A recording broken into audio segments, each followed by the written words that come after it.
जय श्री राम। हर हर महादेव। आज के लाइव में सभी का बहुत बहुत स्वागत है। तो आज का जो वीडियो का टॉपिक आपने देख ही लिया होगा कि अभी अक्सर आपने देखा होगा रिसेंटली भी कि इन आर्य समाजियों के द्वारा बहुत सारे आरोप प्रत्यारोप लगाए गए निराधार रूप में, और कुछ ऐसी रिकॉर्डिंग शेयर की गई जिन रिकॉर्डिंग्स का ना तो कोई आधार था, तो उनके बेस पर इन लोगों ने ये माना कि वो सत्य घटना पे आधारित, जबकि जितनी भी रिकॉर्डिंग शेयर की गई निगराचार्य के द्वारा और उन रिकॉर्डिंग्स को आर्य समाजियों के द्वारा अपने चैनल पे भी दिखाया गया, और इन्होंने उसके ऊपर जो है वो काफी बातें की हैं कि जो परंपरावादी संत हैं उनको ऐसा नहीं करना चाहिए, वैसा नहीं करना चाहिए। लेकिन जब हमने इनकी जो चीजें हमारे पास आ रही थी, जिसको अभी तक हम छुपा रहे थे, हम ये चाह रहे थे, क्योंकि कोई भी चीज जब आप बिना प्रमाण के बिना आधार के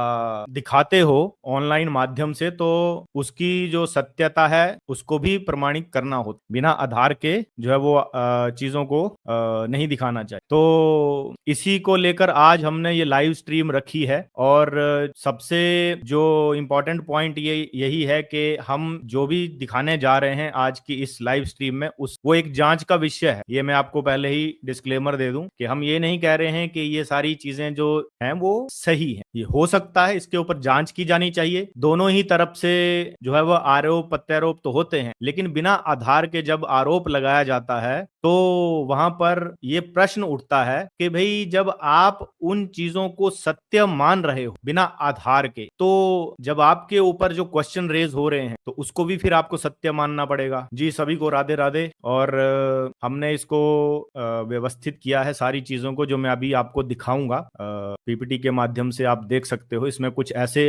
दृश्य भी हैं जिनको हमने प्राइवेसी को ध्यान रखते हुए जो है वो थोड़ा सा छुपाया है, क्योंकि हम नहीं चाहते हैं कि ऐसी कोई चीज जो है वो आपत्तिजनक चीजें जो है वो ऑनलाइन माध्यम से आए। तो आज का जो दोस्तों जो टॉपिक है आर्य समाज की जो चीजें हैं, आर्य समाजी अपने आप को कहते हैं कि हम समाज सुधारक। तो जो हम अपने इस वीडियो के माध्यम से जो पॉइंट रखना चाहते हैं वो ये पॉइंट है कि अगर आप अपने आप को ये कहते हो कि हम समाज सुधारक हैं, तो फिर आपको अपने जो आचरण हैं उनको भी वैसा ही रखना चाहिए था। लेकिन अगर ऐसी चीजें जो हमारे पास आई हैं उनको अगर हम देखें तो उसमें तो ऐसा नहीं लग रहा है कि आपका आचरण जो है वो समाज सुधार वाला आचरण है। तो ये कहते हैं कि हमने जो है वो आर्य समाज कहता है कि हमने जो है वो ढोंग पाखंड इसके अगेंस्ट में हम काम कर रहे हैं। तो जो भारतीय हमारी संस्कृति में जो धर्म से रिलेटेड चीजें हैं, आस्था है, उसमें बहुत सारी चीजें हैं कि सनातन धर्म केवल एक धर्म नहीं है, बल्कि इसमें जो आचरण है वो बहुत ज्यादा इंपॉर्टेंट। इसमें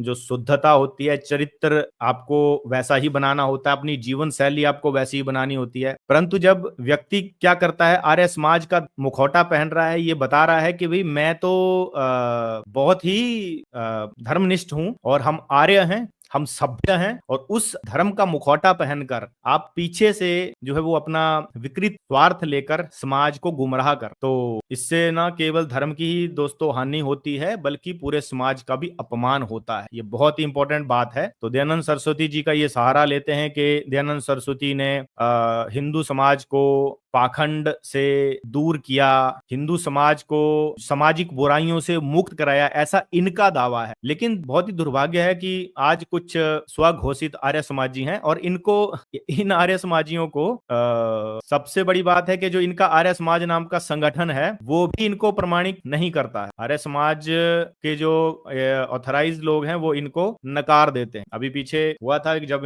इन्होंने शास्त्रार्थ, एक लेटर हेड पे शास्त्रार्थ की चुनौती दी थी, लेकिन जब आर्य समाज से पता किया गया तो उन्होंने नकार दिया कि ये बंदा हमारा नहीं। तो यानी कि ये स्वघोषित लोग भी हैं। लेकिन ये जो व्यक्ति जिसको जो धर्म सम्राट नाम का जो चैनल बना के घूम रहा है, इस व्यक्ति को अगर आप देखोगे तो बड़े बड़े मंचों पर ये आपको दिख जाएगा। तो आज का जो प्रेजेंटेशन मैं शुरू करता हूं, तो हमारे साथ जो है वो आह्वान चैनल के शिवांश नारायण द्विवेदी जी भी एज ए गेस्ट जुड़े हैं, तो उनको भी मैं लाइव में लूंगा। उसके बाद फिर हम स्लाइड जो है वो शुरू करेंगे। जी शिवांश जी, जय श्री राम। जय श्री आपका राम। बहुत बहुत स्वागत स्वागत है। आज हमारे चैनल पे ये पहली मतलब लाइव हो रही है जिसमें आपके साथ हम जी जी रूबरू हो रहे हैं। जी जी। तो जो ये सभी सारी जी जी जी बताइए। सभी सभी को जय श्री राम, सभी दर्शकों को जो भी देख रहे हैं, और आपका भी आभार। मैंने आपका चैनल में देखता हूँ, और आपके जो जो आप प्रसारित करते हैं उसके लिए बहुत बहुत धन्यवाद। निष्पक्षता के साथ और निर्भीकता के साथ आप चीजों को रखते हैं, तथ्यों को रखते हैं, उसके लिए आपका आभार। और आगे भी भविष्य में आप जो है इसमें प्रगति करें, ऐसा हमारा ईश्वर से ऐसी हमारी प्रार्थना। जी जी बहुत बहुत धन्यवाद। तो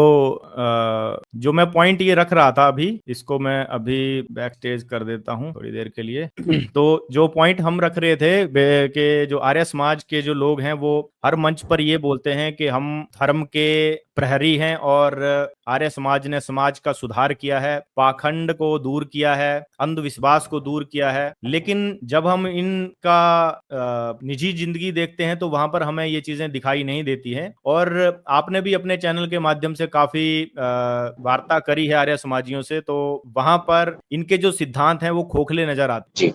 जी तो इसमें देखिए, जी इसमें जी सबसे पहली बात है कि जैसे जब कोई ये दावा करता है कि हमने धर्म की रक्षा की है, हमने धर्म का प्रचार किया है, हमने धर्म का प्रसार किया है, तो उसमें ये देखना भूल जाते हैं, आम जनता जो है वो ये देखना भूल जाती है कि धर्म क्या है। सबसे बड़ी विडंबना यही है। धर्म का प्रचार इस्कॉन वाले भी दावा करते हैं हम कर रहे हैं, धर्म का प्रचार रामपाल वाले भी दावा करते हैं हम कर रहे हैं। और अगर वैदिक दृष्टिकोण को छोड़ दिया जाए तो धर्म का प्रचार का दावा करने का जो दावा है वो तो क्रिश्चियन भी कर रहे हैं, वो तो मुस्लिम भी कर रहे हैं। भाई धर्म के मूल में मानवता, तो मानवता के नाम से वो भी कह रहे हैं कि हम मानवता फैला रहे हैं, और क्रिश्चियनिटी भी मानवता फैला रही है। तो सबसे पहले ये हमें जानना होगा कि धर्म है क्या, और तब इस बारे में देखा जाए कि अब जो हमें पता चल गया कि धर्म ये है, और तब हमने देखा कि अब ये इस चीज का प्रचार या प्रसार या रक्षा कौन कर रहा है। क्योंकि व्यक्ति कह रहा है मैं धर्म का प्रचार तो कर रहा हूं, मगर उसकी अपनी एक धर्म की परिभाषा ऐसी है जो वास्तविक धर्म से भिन्न है, और जिसके कारण ही दुनिया में विप्लव है, उन्माद है, और ये जितना भी क्लेश है दुनिया में वो धर्म के अभाव के कारण ही है। तो जब आपकी धर्म की परिभाषा सही नहीं है, धर्म के मूल में आपका वो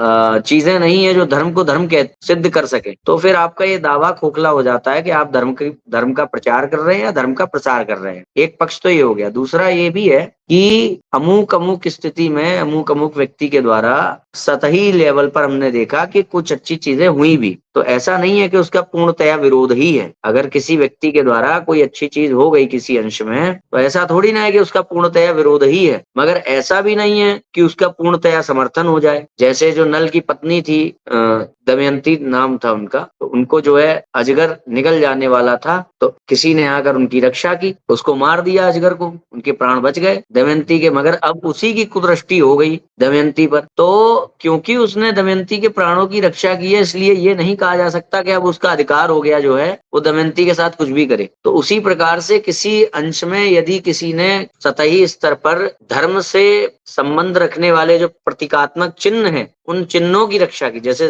धर्म के चिन्ह क्या है, वेद है ना, जैसे अगर इस्कॉन के दृष्टिकोण से देखा जाए तो वेद के साथ साथ कृष्ण भगवान भी हैं। तो अब यदि उसने कृष्ण भगवान का प्रचार कर दिया तो इसका मतलब ये नहीं है कि वास्तविक धर्म को जो क्षति पहुंच रही है उसके लिए मतलब वो अधिकारी हो गया, अब हम कुछ भी करें, क्योंकि हमने पूरे संसार में उनके अनुसार कृष्ण नाम का प्रचार कर दिया। इसी तरीके से आर्य समाजी, जिनको हम लोग अलंकार भी कहते हैं प्यार से, प्रेम से, तो इसी प्रकार से जो अलंकार समाज है उसने भी यदि कहीं पर किसी स्थिति में ऐसी चीजें हैं जिनके कारण अच्छी चीज हुई, इसका मतलब ये नहीं कि उसको अधिकार प्राप्त हो गया, वो किसी भी प्रकार से तोड़ मरोड़ के अपने अनुसार जो है धर्म की व्याख्या कहेगा। ऋषि मुनि जो कहकर गए हैं उनको देश काल परिस्थिति के अनुसार दयानंद जी बदल देते हैं, और दयानंद जी जो कहकर गए हैं उसको देश काल परिस्थिति के अनुसार हम भी बदल देते हैं। तो ये है क्या? तो ये हलवा है जो कभी भी अपने मन मुताबिक, कभी मूंग की दाल का बना लो, कभी सूजी का बनवा लो, वो चीजें हो जाती। तो जब भी कोई ये कहता है कि भाई धर्म का प्रचार किया, धर्म की रक्षा की, तो हमें देखना होगा कि वो जिसको धर्म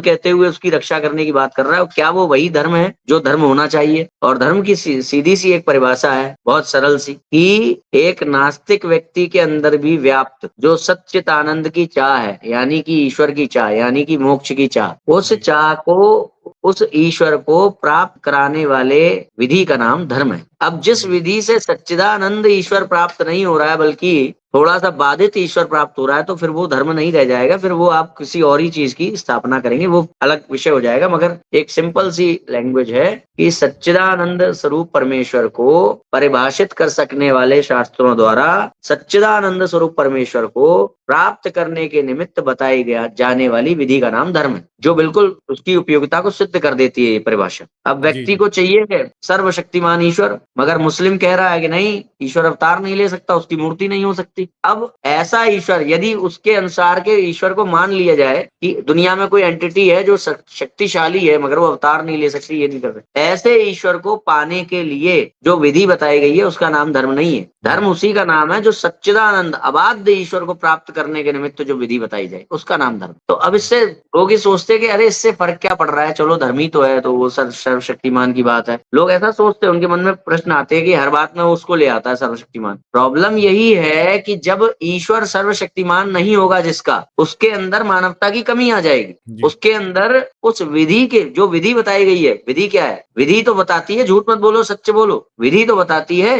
व्यभिचार मत करो, वही विधि तो है जो ईश्वर तक पहुंचा रही है। तो जी जिसका ईश्वर बाधित होगा उसके अंदर इस विधि के प्रति निष्ठा कम होती चली जाएगी, कई जगहों पर अविश्वास आ जाएगा, नास्तिकता जन्म लेगी उसके मन में, क्योंकि उसका ईश्वर बाधित है। जी इसके अलावा और कोई तरीका नहीं है नास्तिक को आस्तिक बनाने का, जब जी तक जी आपका ये ईश्वर सर्वशक्तिमान नहीं। तो ये बात है कि धर्म की रक्षा और प्रचार का दावा जो कर रहा है उसकी जांच होनी चाहिए। वो एक जांच का जी विषय है कि उसके द्वारा बताया जाने वाला धर्म धर्म ही है, कुछ और है धर्माभास। जी और आपने बिल्कुल सही कहा कि जांच का विषय है, लेकिन अभी जो आर्य समाज के जो जुड़े हुए जितने भी लोग हैं, वो जब हम क्वेश्चन रेज कर रहे हैं तो वो उसे द्वेष भावना समझ ले रहे हैं। ये उनकी बहुत बड़ी गलती है, क्योंकि जब आप खुद क्वेश्चन रेज कर रहे थे परंपराओं पे, तब जी आपने भी तो वही चीज की। जब वही चीज अब आपके जो प्रामाणिकता है उसके ऊपर जो क्वेश्चन रेज हो रहे हैं, तो आप उसे द्वेष भावना क्यों समझ रहे हो? वहां पर दोहरा मापदंड आ जाता है। आप कहते जी हो कि हम प्रश्न करेंगे, तर्क करेंगे, वेद कहता है कि तर्क करो। तो जब आपके साथ वो तर्क इस्तेमाल किया जा रहा है, तब आप लोग उसे द्वेष भावना क्यों समझ रहे हो? ये आर्य समाजियों से प्रश्न। तो ये जी असल में महाभारत में एक जगह वर्णन आता है, श्लोक आता है कि अन्यों के साथ जो आप अन्यों से अपने लिए जिस व्यवहार की अपेक्षा करते हैं वही व्यवहार धर्म है, वही व्यवहार आपको करना चाहिए। और ये आपने यहाँ वहाँ फिलोसॉफिकल अंदाज में कुछ जो विचारक रहे हैं उनके द्वारा भी सुना होगा, वाल्तेयर इत्यादि ने भी कहा है कहीं कहीं पे। तो ये मूल में हमारा धर्म है जो ये बता रहा है आपको, जो आज चीजें जो आप देखते हो, जैसे कि ये प्रसंग से हटके है मगर एक बात है कि जैसे जिम में या व्यायाम करते समय लोग आजकल कहते हैं कि हर चीज का मूल वेद कैसे, हर चीज का मूल गीता कैसे, ऐसा क्लेम करते हैं जो विरोधी हैं, सनातन विरोधी। उनको ये जानने में अचंभे वाली बातें हैं कि जो आज जो शिक्षाएं दुनिया में प्रासंगिक हैं उन सबका मूल भी हमारे ग्रंथों में ही मिल जाता है। जैसे हम लोग कहते हैं कि खाली दिमाग शैतान का घर, ये वाली कहावत आपने खूब सुनी होगी, हाँ है ना? अब इसका क्या कोई रिलेशन है एग्जैक्ट इससे? ये क्या उद्भाषित हो रही है हमारे ग्रंथों से? तो हाँ, हो रही है। भगवत गीता में एक जगह भगवान ने कहा है कि मनुष्य एक क्षण के लिए भी बिना कर्म किए नहीं रह सकता है। तो वहां पर भाव जो प्रकट हो रहा है वो ये हो रहा है कि तू कर्म किए बिना तो नहीं रह सकता, इसलिए तू शास्त्र वेद कर्म कर। अगर तू शास्त्र वेद कर्म नहीं करेगा तो तू शास्त्र के बाहर के कर्म करेगा तो तू अपराध करेगा। समझ रहे हैं? एक क्षण के जी लिए जी भी मैं कर्म किए बिना नहीं रह सकता हूँ। तो यदि मैं मेरे पास एक नियमावली है कि मुझे क्या करना है, ऐसे करना है, ये नियमावली है शास्त्र। अब जैसे ही मैं इस शास्त्र को नहीं देखूंगा तो कर्म तो ऑटोमेटिकली होगा, है ना? कर्म ना करने की स्थिति में भी कोई ना कोई कर्म होगा मेरे द्वारा। तो कई जगहों पर मेरा जो कर्म है वो अशास्त्रीय हो जाएगा, अधर्म हो जाएगा, पाप हो जाएगा, यानी कि वो कर्म हो जाएगा जो शैतान करता है। तो क्योंकि मैं खाली बैठा, मैंने सोचा मैं कर्म करूंगा ही नहीं, तो खाली दिमाग शैतान का जी घर हो गया ना। शैतान का। जी जी तो ये बात जो चल रही थी पीछे से कि ये क्या कहते हैं, जो आपने कहा था ना कि उनको देखना चाहिए, वो जो सवाल कर रहे हैं, जी जो सवाल कर रहे हैं वो एक बार मुझे याद दिला दीजिए, आपने जो कहा था। हाँ, मैंने ये कहा था कि आर्य समाजी दूसरों के ऊपर प्रश्न करते आए हैं आज तक, लेकिन अब जब उनके ऊपर ही कोई प्रश्न करता है तो वो इसे द्वेष भावना से प्रेरित व्यक्ति कह देते हैं, उसके ऊपर लेवल लगा देते। तो हाँ ये मेरा पॉइंट था। जी जी जी। तो यहाँ पर मैंने बताया ना कि अन्यों के साथ वही व्यवहार करें, अन्यों के साथ वही व्यवहार करें जिस व्यवहार की आप अपेक्षा करते हैं अपने लिए, अपेक्षा है ना। बिल्कुल। और बाकी तो आगे अभी जब आप प्रसंग बताएंगे तो फिर उस पर चर्चा होगी क्या है क्या नहीं है। जी जी जी, तो ये हाँ, प्रसंग मैं अभी। मैं यहाँ पर एक चीज यही कह रहा था कि सर्वशक्तिमान ईश्वर की बात मैं आपको बता रहा था कि जी किसी को नियम नहीं मालूम है, किसी को नियम मालूम है कि कैसे जीवन को जीना है। अब जिसको नियम मालूम है और उसको ये मालूम है कि इन नियमों से मुझे वो मोक्ष मिलेगा, वो सुख मिलेगा, वो शांति मिलेगी जो परमानंद है, जो परमार्थ का सुख है, वो यानी कि सर्वशक्तिमान ईश्वर, अगर उसका उसमें देखा जाए ओरिजिन में। तो अब क्या होता है कि जैसे जैसे इनका सिद्धांत इन्हें मालूम है कि महाभारत में ये लिखा है, नो डाउट इन्हें मालूम होगा, मगर ये उसके प्रति अपनी दिनचर्या में बार बार उसको ला क्यों नहीं पाते। जैसे यही वाला सिद्धांत है कि अन्यों के साथ वही अपेक्षा करो, क्योंकि ये इग्नोर कर पाते हैं उन चीजों को। जैसे मैं बात बात में श्री राम का ध्यान कर लेता हूँ, कृष्ण भगवान का ध्यान कर लेता हूँ कि श्री राम ने यहाँ पर ऐसा कहा था। जैसे अभी कुछ दिनों पूर्व ही भगवतानंद है एक, उनसे हमारा जो एक चला वाद विवाद, जी तो उन्होंने एक जगह हमको कहा कि लाइव आ जाओ, लाइव आमने सामने आकर के चर्चा कर लेते हैं। तो मैंने वहां पर उनको कहा कि भाई आपने गुरुदेव के लिए उपहास कहा है, जिनको जो हमारे गुरु हैं जगत गुरु शंकराचार्य जी पूरी पीठाधीश्वर, आपने उनका भी उपहास उड़ाया है। तो उस वो बात बताते बताते हमने ये बात भी रख दी वहां पर कि जो जो लोग शरीर को त्याग कर जा चुके हैं, यानी कि दयानंद जी और प्रभुपाद जी, आपने उनको भी नहीं छोड़ा है। जो अब अपनी देह का त्याग कर चुके हैं, आपने उनका भी बहुत, उनके प्रति भी बहुत अवमानना की है। ये बात मैंने कही कि इसलिए अमुक अमुक चीजें हैं जो आपके साथ मंच साझा नहीं हो सकता है, और ऐसे व्यक्ति के साथ यदि मंच साझा होगा भी तो वहां पर द्वेष दिखना चाहिए, ना कि सामंजस्य। तो सामंजस्य, द्वेष मतलब विरोध दिखना चाहिए, द्वेष तो गलत शब्द होगा, विरोध दिखना बिल्कुल चाहिए ऐसे व्यक्ति के साथ यदि मंच साझा। मगर दूसरा पक्ष ये भी है कि उनके कुछ ऐसे कार्य भी हैं जिसके कारण हम जनता को हमारा उनका सामना, वो भिड़ंत नहीं दिखाना चाहते। तो इसलिए अगर मिलेंगे तो क्योंकि मुझे विरोध करना पड़ेगा, तो इससे अच्छा है कि मिलो ही मत। मिला इस दृष्टिकोण से मैंने कह दिया था कि हमारा दूर रहना ही उचित है। तो वो खैर अलग बात थी, मगर जब मैं ये बात बोल रहा हूँ तो मुझे कोई थोड़ी ना याद करना पड़ रहा है। एक बार बस रामायण में पढ़ लिया था कि विभीषण, रावण अब मर चुका है और मृत्यु के उपरांत कोई बैर नहीं रह जाता, एक बार बस पढ़ लिया था। तो वो क्योंकि दिन भर ऐसा रहता है कि हमें जो है ज्यादा से ज्यादा कितना अपने जीवन के जो निर्णय लेने हैं, जो बात कहनी है, उस बात को कहते समय, जीवन के निर्णय लेते समय हमारे जीवन में कितना ज्यादा से ज्यादा राम और कृष्ण हो। तो वो बात जब निकली तो ऐसा थोड़ी ना मुझे खोल के देखना पड़ा वो रामायण, वो बात मैं जानता था, तो मैंने वहां बोला कि मृत्यु के बाद किसी प्रकार का बैर नहीं रहता है। और अभी भी हमारी कम्युनिटी पोस्ट में पड़ा होगा ये चीज कि तुमने दयानंद जी और प्रभुपाद जी, इस बात को लेकर के भी झमेला हुआ है बड़ा लंबा कि तुम जो है प्रभुपाद जी और दयानंद जी क्यों कह रहे हो, जी इस क्यों बात कह को रहे हैं। लेकर के भी हुआ है। तो मैंने वहां पर यही कहा कि मृत्यु के बाद कोई बैर नहीं रह जाता है। अगर हमारा कोई वो है, विरोध है, तो वो उस शिक्षा से जो उनके द्वारा उत्पादित वो उद्भाषित की गई और हम वो कर रहे हैं। मगर ये हो कि हम उनका मजाक उड़ाएं, व्यक्तिगत टिप्पणियां दें, गालियां दें, तो ये सब हम नहीं करेंगे, ठीक है। तो बिल्कुल अब ये मेरे साथ क्यों हुआ, क्योंकि मेरी इतनी निष्ठा है अपने ईश्वर में, इसलिए मुझे क्षण क्षण पल पल उनका ध्यान रहता है, स्मरण रहता है। जी और जिसके पास वो सर्वशक्तिमत्ता नहीं होगी, उसकी मानवता भंग होने की संभावना बढ़ जाती, बहुत ज्यादा होती। मैं ये भी नहीं कह रहा हूँ कि जो सर्वशक्तिमान ईश्वर को मानता है वो गलत हो ही नहीं सकता, वो बहुत सारी चीजें है ना, बहुत सारी जी चीजें मिलकर के एक नियम आता है। मगर एक प्राइमरी नियम ये है कि जहां सर्वशक्तिमान ईश्वर है ही नहीं, तो वहां पर ये जो धर्माचरण है, जैसे कि यही वाली बात कि अन्यों से जिसकी अपेक्षा हम कर रहे हैं वो स्वयं नहीं कर रहे हैं व्यवहार, तो यहाँ जी इन्हें ये सिद्धांत क्यों नहीं याद आते हैं। राम और कृष्ण के सिद्धांत केवल पढ़ाते क्यों हैं, इनके जी अपने आचरण में क्यों नहीं मिलते हैं वो सिद्धांत, क्योंकि उन सिद्धांतों के प्रति निष्ठा कम है। चिल्लाएं भले ही, क्योंकि किसी अमुक व्यक्ति से, अमुक विचारधारा से जुड़ गए, चिल्लाएं खूब लाउड स्पीकर लेकर के, मगर उनको अपने ऊपर एम्पलीफाई करने में दिक्कत आएगी। अभी भी मैं ऐसे कई सिद्धांत होंगे जो शायद मैंने एम्पलीफाई ना किए हूं अपने ऊपर, मगर उसका कारण एक ही हो सकता है कि मैं उन्हें जानता ना हूं, जी मैं बिल्कुल। जान ना पाया हूं कि यहाँ पर ये चीज लिखी है। और वो भी नहीं वो उस चीज में वो तो आएगा वो तो जो आपका ये पॉइंट वस्तु। है ही।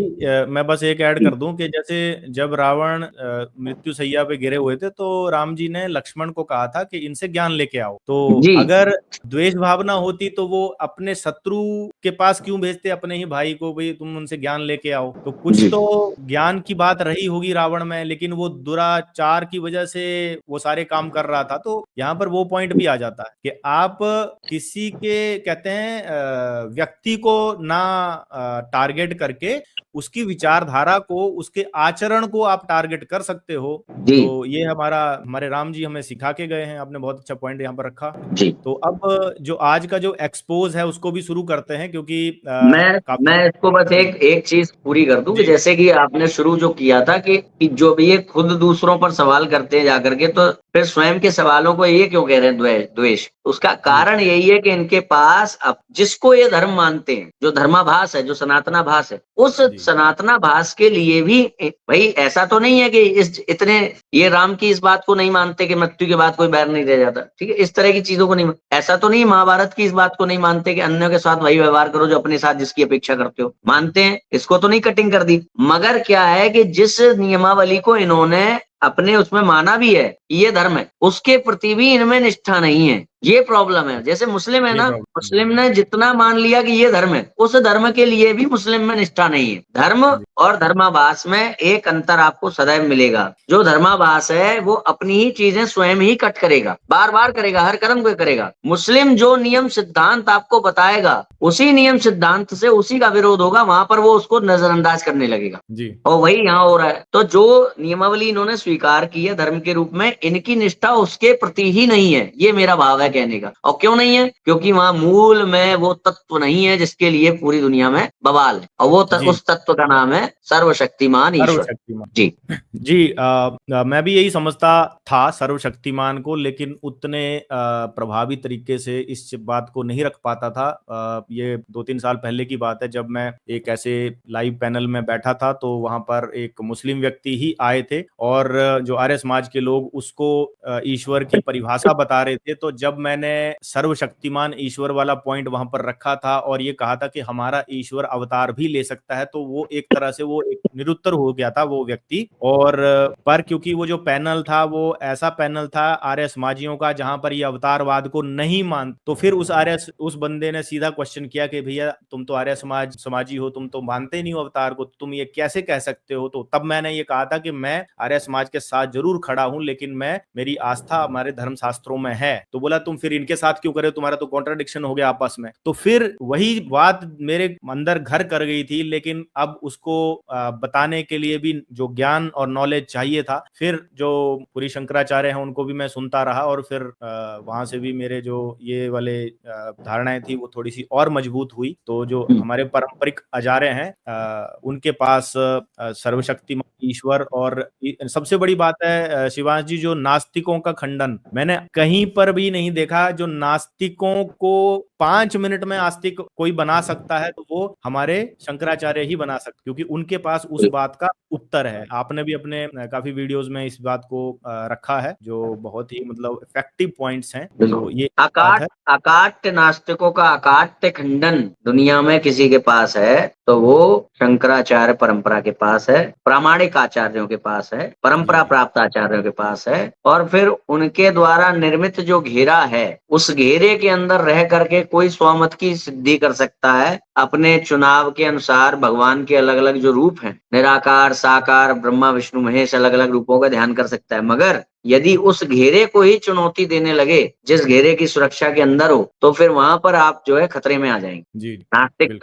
नास्तिकता का उत्तर सबके पास नहीं है, सब सारी फिलोसफीज के पास नास्तिकता का अकाट्य उत्तर नहीं। अकाट्य उत्तर इधर परंपरा प्राप्त आचार्य के पास है, शंकराचार्य के पास। तो क्या होता है कि अब जो आर्य समाज जाएगा, जो इस्कॉन जाएगा, जो ब्रह्मा कुमारी जाएगा, ये वो लोग हैं, ये वो लोग होंगे या तो इनका लेवल ऑफ थिंकिंग मतलब ज्यादा गूढ़ता में नहीं जाएंगे, प्रश्न पर प्रश्न नहीं करेंगे, थोड़ा बहुत समझा दिया बस ठीक है, या ज्यादातर वही लोग होंगे जो पहले से आस्तिक हों, पहले से जो जिनके अंदर सवाल नहीं है भगवान के अस्तित्व को लेकर के। तो अब वो भगवान को जानना चाहते हैं, तो उनको जो परिभाषा जिसकी जहां सूटेबल लगी वो मान गए, आर्य समाज की सूटेबल लगी तो वहां चले गए। वो ऐसे नहीं होते हैं कि नहीं वो तर्क पे तर्क करें, भगवान है ये सिद्ध कैसे होता है। पहले से आस्तिक है तो उनको अपने अपने रूम में ले जाओ, चलो भाई तुम हमारे साथ चलो, चलो भाई तुम हमारे साथ चलो। मगर वो ये भूल जाते हैं कि पहले से आस्तिक हैं। आप उस मकान के अंदर हो, जिस मकान के अंदर आप सुरक्षित हो, आपको किसी भी नास्तिक को आस्तिक नहीं बनाना पड़ता। नास्तिक को आस्तिक बनाने वाला जो मकान है, जिसके अंदर आपके रूम्स बने हुए हैं कि चलो भाई इस्कॉन चलो, चलो भाई आर्य समाज चलो, चलो भाई ब्रह्मा कुमारी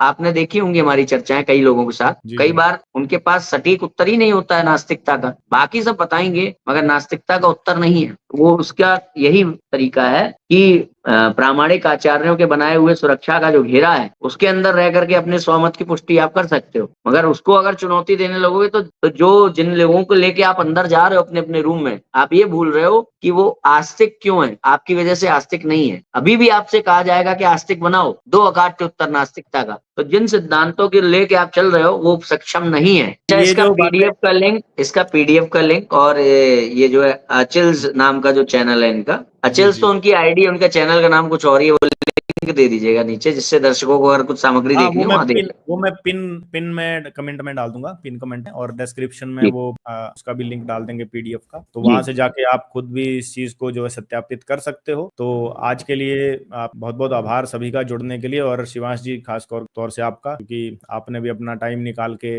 आए आप, तो आपका बहुत बहुत आभार। जय श्री राम चल, सबको। जय श्री श्री राम, हर हर